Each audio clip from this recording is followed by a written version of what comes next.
On that, we just say, yeah, he looked like the gay homie. I didn't know what you were talking about. Stop. Then he was like, so when we gonna get the chance to, to kick it, like we can just hang out and we gotta kick it. It's fun. Okay. He telling me we gotta kick it. So then he's like, why don't we like go shopping twice? I mean, like, I'll pay for it. I was like, son. Well, it's not up to me. It's up to Mr. Combs, and I don't see it happening. Why?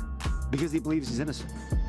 He believes he's innocent, and what's more, he believes that he needs to stand up, not just for himself, for his family, and for everybody who's been targeted by the federal. Has made Sean Combs a little bit. Sean Diddy Combs growled loudly in a quiet courtroom in New York in May 2025, his fist gripping the edge of the defendant's table and his voice trembling with rage. Something huge coming up, which is a documentary about P. Diddy, Puff Daddy, P. Diddy. Yeah. Did he do it, right? Yes. I know you've been heavy on social media to talk about him. Diddy had entered just minutes earlier. With a confident demeanor, his icy gaze belies the isolation of living without family. Since none of his family members, not even his adopted kid who had once been his pride and joy, showed up, Diddy was left to face the ghost of his past alone. Who would have guessed that the once invincible music entrepreneur would be forced to the brink of bankruptcy by an old adversary who never gives up 50 cents, neither the FBI nor the victims who came forward? Go out to the prison and will you visit him just for funsies? I don't know, look, because you think that right now you can feel like I'm his enemy. Wait, right now why would you? An abstract picture with faint symbols and blood-red stripes that was first seen at Diddy's estate, rather than a tape that had previously made headlines, put the entire courtroom in shock, with the remark, "Real art speaks for itself." At the unveiling of the $21.1 million artwork, Diddy's closest friends and family were present, participants, and disclosed details from his infamous events. Initially, the hearing that day was considered a routine court hearing in Diddy's ongoing legal battle. Reporters and spectators expected to see a composed Dottie, shielded by his high-priced legal team, easily sidestep the prosecution's questions. However, the courtroom atmosphere changed when the plaintiff's attorney stood up and announced the presentation of an unexpected piece of evidence turned oppressive. The abstract painting that was formerly silently displayed in the house where Diddy's family congregated has now been found to disclose information that not even his loved ones could conceal. This object was found to have a tenuous connection to one of Diddy's notorious white parties, according to preliminary inquiry. A faint inscription for her was hidden among the color streaks, suggesting that she was related to the mogul's adopted child, who, upon discovering Kim Porter's diary and its dark disclosures, caused him to lose his mother. Although it was unclear exactly what the disclosure was about, the identity of the individual who made it, 50 Cent, calmed the courtroom. 50 Cent's own method dealt a crushing blow that no one, not even Diddy, could have foreseen. That incident upended Diddy's empire, but it also signaled the start of a radical new era that would uncover previously undiscovered secrets. I don't have a support system or a peer group of artists that I require to do what I'm doing. I've had to be on my own from the beginning. So I don't necessarily have a responsibility to behave a certain way according to them. Media bombshells included the images of an abstract artwork with blood-red stripes, and the weak phrases for her that used to hang in Diddy's mansion, the site of his renowned white parties. Instagram exposed 50 Cent. In his caption, it was suggested that real art speaks for itself, that a neighbor discovered the truth had to gain attention using the outburst following the post's success on X. There were suspicions that 50 Cent and a close associate of Diddy were conspiring to expose dark truths from the white party, with Nisonans scrutinizing every detail, from the faint figure to the text RB. The image became a symbol of defiance. In the past, the Los Angeles art community saw the unpredictable color palettes and unusual shapes make this piece of art a symbol of unrestrained creativity.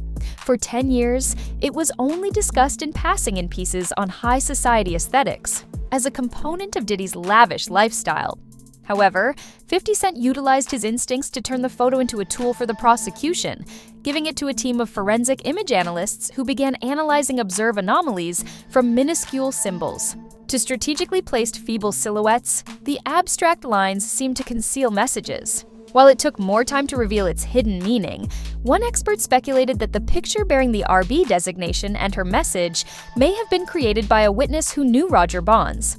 Untrustworthy actions during Diddy's white parties. According to the prosecution, the image hinted at witness coercion, akin to the 200 calls Diddy made. As news of the painting circulated on social media, 50 Cent's post implied that the truth was drawing nearer, which heightened interest in and pressure on Diddy up to the trial. I got to get into the real estate in the area to be able to facilitate what happens after big events happen. You've seen some of the good things that Tyler Perry's done in Atlanta, and you'll see 5-0. Cent, acting through his legal team, revealed the artwork to provide details about the white parties in a stuffy courtroom when Diddy's trial reached a pivotal point. Diddy appeared there with a confident demeanor, his anxious eyes looking around the empty seats for any family members. Rumor had it that his adoptive son was not present and that his family was disbanding due to inheritance disputes. His crew of highly qualified legal professionals sat erect, ready to foil any attempt at prosecution. No one saw coming that day that an unexpected piece of evidence would shake Diddy's well-built armor. We bring a fresh piece of evidence, a piece of art that was once on public exhibit, but may be hiding hints about the defendant's actions, the prosecutor stated decisively. After standing up, with his eyes flitting to his lawyer as if trying to foretell what would happen, Diddy's forehead furrowed slightly as the courtroom fell hushed. Would take place next. A large screen displayed the image with its tangled swaths of color.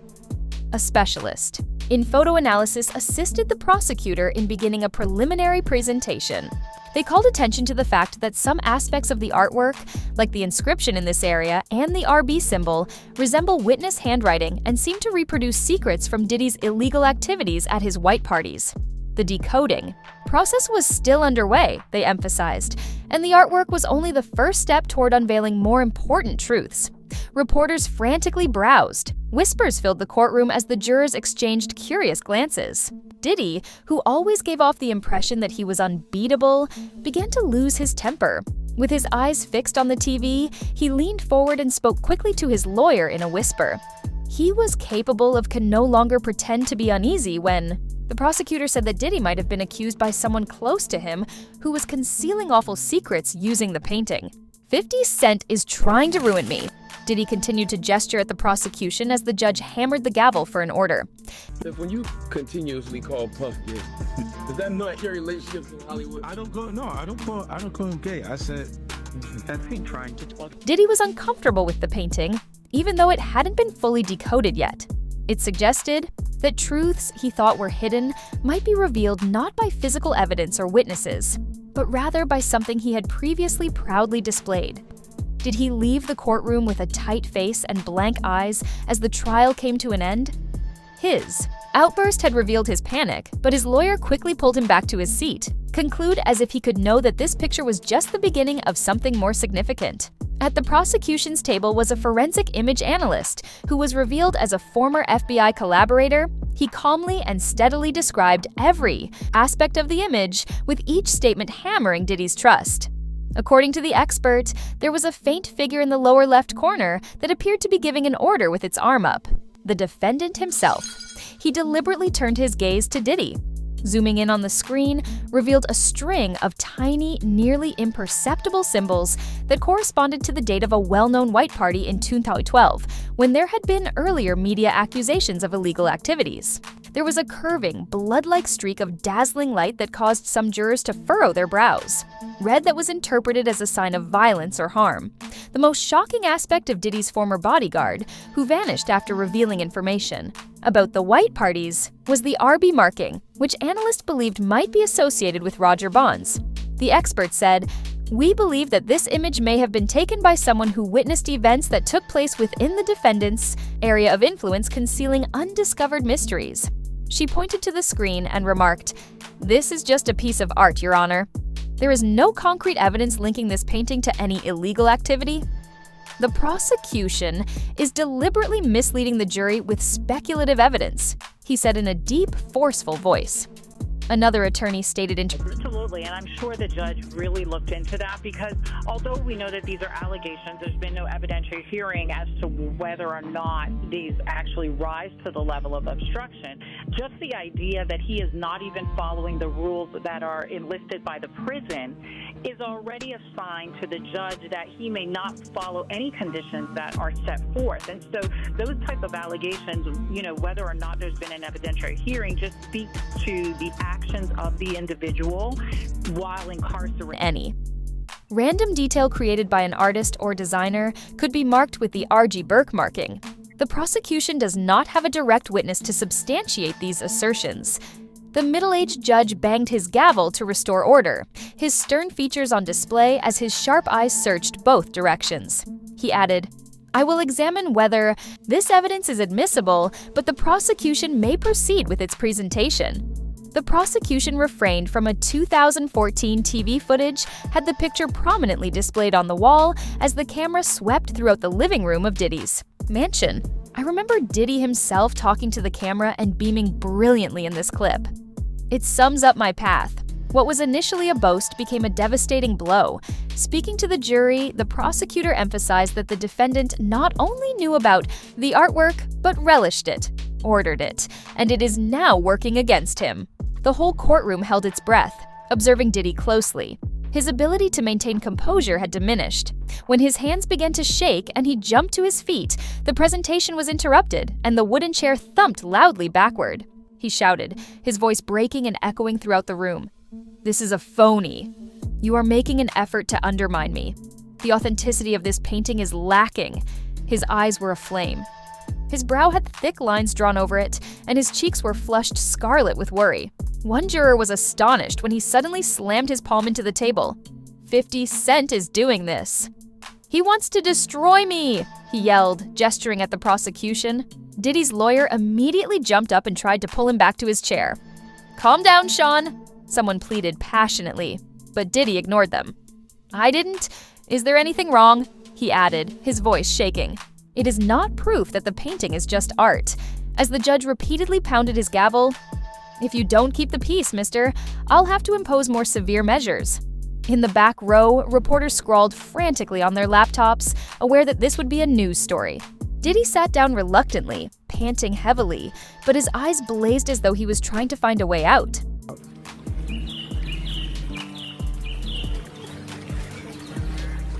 From a legal battle between Diddy and 50 Cent, the trial seemed to shift its attention at that time to a damaged family, where dark secrets and the grief of loss were quietly creating a plot of retaliation. Justin Combs, Diddy's adopted son, gradually came to light in the shadows of suspicion due to painful memories of his mother, Kim Porter, and a deep-seated desire to hold the man accountable for his mother's suffering at all costs, rather than through testimony or the spotlight. In a luxurious condominium in the center of the city, Justin Combs sat calmly. While neon lights cast a gentle glow on glass walls, his serious gaze remained fixed on the city's vibrant skyline. At age 31, Justin was the epitome of glitz, avant-garde style, regular attendance at lavish events, and an apparently perfect life under the guidance of his adopted father, Diddy. The pain of losing his mother, Kim Porter, who had been his entire world, was an open wound behind that facade. Kim was a talented model and actress who provided Justin with emotional support. In addition to being Diddy's constant companion, she lives next to a music mogul and never ceased grinning occasions. She sobbed silently while her eyes widened, in terror of Diddy. Justin recalled in a rare interview that, "Mom always stressed that I needed to be strong, but he did not understand what she was fighting against." Kim's untimely death in 2018, officially blamed on pneumonia, left Justin with an unsolvable issue. Was Diddy, the stern guy who had promised to protect his mother, responsible for her pain and early departure? Protect their family. Justin saw Kim Porter as the woman who sacrificed everything to raise him and his siblings, despite the gap in their relationship with Diddy. She was more than simply a mother. She was a symbol of perseverance. He remembered the evenings she spent sitting by his bed discussing her dreams before ending with the melancholy remark, "I can't tell you everything, Justin." To protect her children, Kim remained silent and covered up her pain when Diddy was seen in the media with other women, ranging from young celebs to a brief connection. Even as a young man, Justin understood the injustice. Holding a family, he said. Picture in their old room. Mom deserves to be happy. Justin was just 24 years old when Kim passed away, and he was devastated to learn that his mother, who had always been healthy, had died of pneumonia. Kim said he never stops looking through his mother's mementos, which included old letters and diaries she left in their Los Angeles room. There is more to such meetings than merely parties, as evidenced by one journal entry and shaky handwriting. We used to go to when we go to the club, we used to have these bottles, right? And on this bottle, they be regular Moet bottles. On them bottles right there, they been have something to make the girls be real slippery and all of this kind of stuff. So when you get up, they be like, don't touch them bottles, right? I'm afraid I'll die one day from the truth. Justin shuddered at those words, which were like a knife. Recalling the times his mother had left the mansion after a confrontation with Diddy, her eyes wide with fear, Justin clutched the diary and remarked, "Mom knew something, but he took a moment to act." Justin, who was wealthy and an adopted son living in Diddy's shadow, felt compelled to be faithful. He understood that confronting his adopted father would cost him everything: fame, money, and safety. But Justin saw an opportunity when Diddy's legal troubles erupted with allegations of extortion, sex trafficking, and abuse. He kept questioning himself. If Mom knew the truth, why can't I continue her job? Because of that question, Justin decided to work secretly with 50 Cent, one of Diddy's opponents. However, Justin avoided the limelight. He provided 50 Cent the chance to reveal the truth through his influence and audacity by working in the background and laying clues that only those in close proximity could figure out. Diddy and a lady believed to be Kim Porter got into a heated argument in a short video taken at a house in 2017. Kim said, "You cannot keep hiding this." At one point, despite the poor audio, it comes through clearly. The prosecutor inquired as to whether Kim posed a threat because she was aware of something dangerous. The source of the video was not identified, but it was suggested that they understood how crucial it was to the case. Because Justin had recollections of the nights his mother left the house, it's plausible that he found the video among Kim's mementos or perhaps caught unpleasant moments between her and Diddy. The solution may lie in another detail. Why did Justin choose to transmit the tape to 50 Cent, and how did he obtain it? It is believed that Justin covertly protected Cassie Ventura as she prepared to testify against Diddy. Diddy had betrayed Cassie, a vital witness. Diddy called her hundreds of times and offered to bribe her or threaten her, even paying her $10,000 to end her case. Call logs from the Metropolitan Detention Center indicate. Well, it's not up to me. It's up to Mr. Combs, and I don't see it happening. Why? Because he believes he's innocent. He believes he's innocent, and what's more, he believes that he needs to stand up, not just for himself, for his family, and for everybody who's been targeted by the federal